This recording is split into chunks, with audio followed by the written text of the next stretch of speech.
وَلِمَنْ خَافَ مَقَامَ رَبِّهِ جَنَّتَانِ، جو کہ اپنے رب کے حضور کھڑا ہونے کے تصور سے ڈر جائے کہ میں قیامت والے دن اللہ کے سامنے کیسے پیش ہوں گا، یا میں نماز میں اللہ کے سامنے کیسے کھڑا ہوں گا اتنی گناہوں کے ساتھ، تو ہم اس کو ایک نہیں 2 جنتیں عطا فرمائیں۔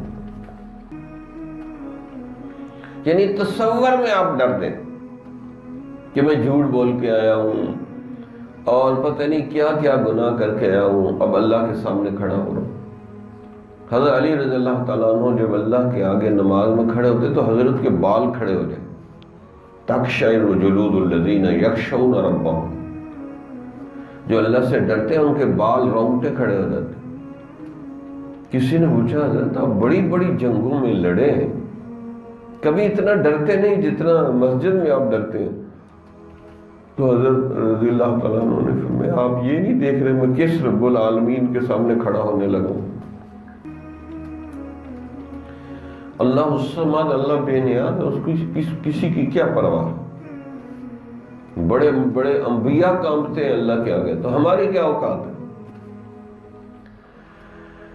تو اس لیے اپنے اندر خوف و خشیت پیدا کریں۔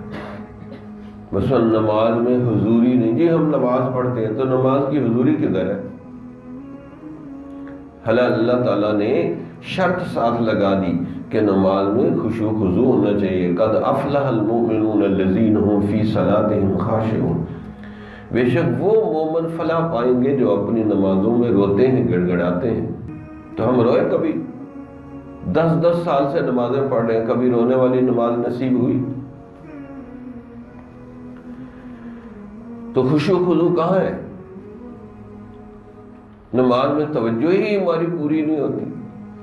جمال الوجود بذكر الإله وتصفو الحياة بنور هدى، جمال الوجود بذكر الإله